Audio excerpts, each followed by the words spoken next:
यहाँ आपको बताएं कि माहौलियाती आलूदगी पर काबू पाने के लिए हुकूमत सिंध ने 15 जून से शॉपिंग बैग्स पर मुकम्मल पाबंदी का ऐलान किया था, लेकिन अमल दरामद सिर्फ ऐलानात तक ही महदूद था। दुकानदार हुई आवाम, दोनों ने इस फैसले को यकसर नजरअंदाज कर दिया। तफसीलात जानेंगे फताउल्लाह की रिपोर्ट में।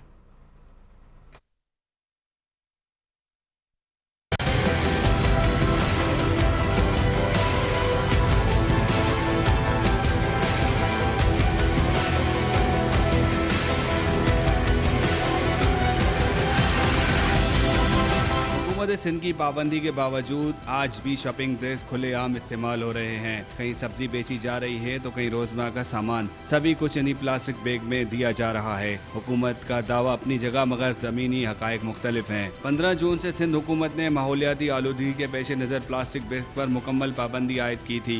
इब्तदाई तौर पर शॉपिंग मॉल में बड़े स्टोर पर इस पाबंदी का जुज़वी अमल दरामद देखने को मिला, लेकिन आम बाजारों और रिटेल की दुकानों पर पाबंदी को नज़रअंदाज कर दी गई। इसमें थोड़ा टाइम लगेगा, जैसे आवाम को आगाही होगी शॉपर पर पाबंदी की तो फिर वो उस हिसाब से जो है अपना अरेंजमेंट करके घर से आएगा, क्योंकि दुकान वाले के पास भी तो कोई ऐसा सिस्टम नहीं है अचानक जो है एकदम जो है वो निकाल दे। अमल दरामद तो बहुत हुआ, शॉपर बिल्कुल जो है ना मार्केट से ख़त्म हो गए, लेकिन ये है कि इसके कोई मुताबादिल चीज़ आप निकालें फिर इस चीज़ को ख़त्म करें।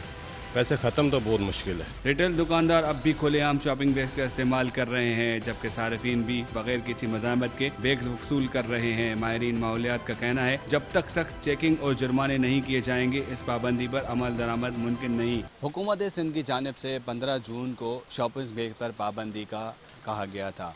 होलसेल दुकान पर अब शॉपिंग बैग नहीं फ़रोख्त हो रही, लेकिन रिटेल्स पर अब भी शौक पर मौजूद है। दुकानदारों का कहना है कि हुकूमत की ये पाबंदी बेहतरीन साबित हो सकती है, लेकिन इनका अल्टरनेट होना भी बहुत ज़रूरी है।